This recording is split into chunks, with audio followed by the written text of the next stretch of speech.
Well, let's focus now on Fukushima, the damaged nuclear power plant, which is still a headache for the Japanese government because it is now pledging to take control of the effort to stop contaminated radioactive water leaking into the sea. There is evidence that as much as 1,000 tons of groundwater comes down the hill every day towards the Fukushima site.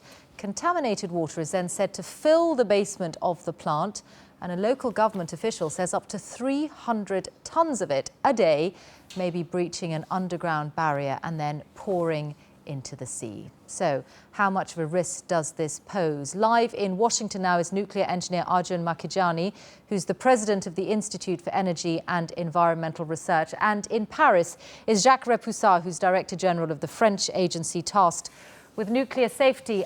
Jacques Repussard, if Fukushima was in France, how would you be dealing with it? Well, first you have to note that this is a situation that will have to be dealt with for decades by the Japanese authorities, and TEPCO. A nuclear accident, unfortunately, leaves consequences which cannot be dealt with in the short term. And I think that the first thing that we would have done is probably, besides the technical issues, is to lay out a kind of an information policy to the general public, to all the stakeholders, to make them sharers of this big burden that the whole country has to undertake for decades, as I say. And I think this is something very important. So the message has been mishandled. But when you hear that these 300 tons of radioactive water are going into the sea every day, what do you think? Well, these are not very large figures if you compare to the size of the Pacific Ocean, and if you compare to the amount of radioactivity that has been thrown into the air or thrown into the water at the time of the accident. What we are talking here is only, for example, the amount of water that would come out of a firefighter hose during one day. So these are small amounts compared to the rest of the radioactivity which was laid on the ground, which is now seeping back into the sea through the rivers, and what is coming through the power station is only a very small fraction. Interesting. Arjun Makhijani, so do you think the radioactive water leaking into the sea is the main issue or a side issue? Well, it's neither. I think if it is a portent of what is to come, it may be very difficult, because the total amount of radioactivity in the molten fuel in the basements and the bottoms of the reactors is very, very large. And the groundwater on site is very contaminated.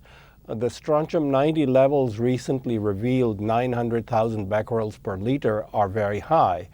We don't have detailed measurements on what is being released to the ocean, but I would agree that the quantity is small relative to the size of the ocean, or even relative to the size of the ocean nearby Fukushima.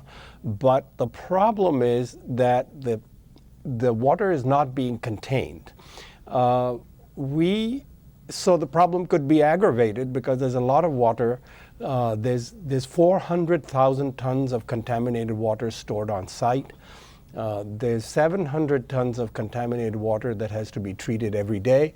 So, and then we don't know the situation that might occur if there's another earthquake. So if this is going to go on for decades, then we have to think of management maybe in a different way. I don't disagree with the central idea. But could I ask you to be really clear on this?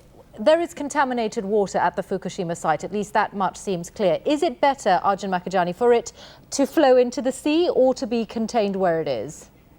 Well, we proposed a couple of years ago, shortly after the accident, that they ought to station a supertanker offshore and use that as the storage for water rather than having to manage it on site. Then it could be taken off and filtered elsewhere. So contaminated water emergencies don't complicate the already very difficult management problem at the site.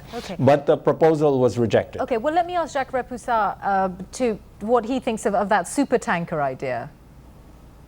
Well, I think you mustn't forget that the Japanese TEPCO has built a decontamination unit, and the water that is stored actually on the ground is only having tritium mainly.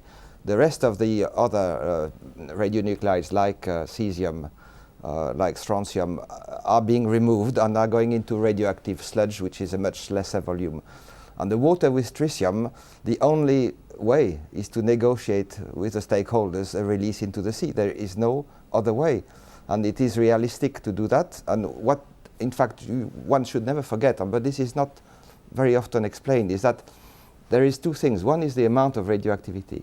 The other thing is what is the exposure to the ecosystems or to the people. And if you see what happens when this contaminated water does seep into the sea, which has been happening ever since the accident and not just only recently, some of the lighter elements like tritium get diluted, and off Fukushima plant there is a very strong sea current. So dilution 20 kilometers away, you can hardly measure anything in the seawater. So are you saying another that actually part goes into the bottom of the sea? We shouldn't get too fixated then and worry too much about the radioactive water leaking into the sea? Well, there are actually more important things to worry about as far as Fukushima is concerned. Exactly. On the situation underground in the Fukushima province is much worse than at the sea. And what happens to the sea is the matter is the exposure, for example, to the food chain, the fish, or to the people. To the people is virtually zero, and to the food chain, it's a question of being careful where you fish. The contamination of the sea very briefly, life comes Arjun from the Makhijani. ground because some of the... Thank you, Monsieur Repussard. I just want to get a final word from Arjun Makhijani about what the longer-term risk is for anything grown in this area. I mean, it is, after all, quite a big agricultural area. Well, it's easy to say be careful where you fish, but if you look at the indirect collateral damage of the Fukushima accident, people are uncertain about what's in their food. There are not comprehensive procedures to measure and inform the public. So it's not just limited to finding contaminated fish and keeping them off the market. The indirect collateral damage of releasing radioactivity into the sea is very important. And then the one thing in regard to tritium, I wouldn't disagree with Mr. Repussard about the dilution. But the one problem with tritium is, in my opinion, in relation to pregnant women, because it crosses the placenta, and early in the pregnancy, I think those effects have not been well addressed by the radiation protection authorities. Arjun Makhijani and Jacques Repussard, many thanks both of you for sharing your knowledge on the programme today.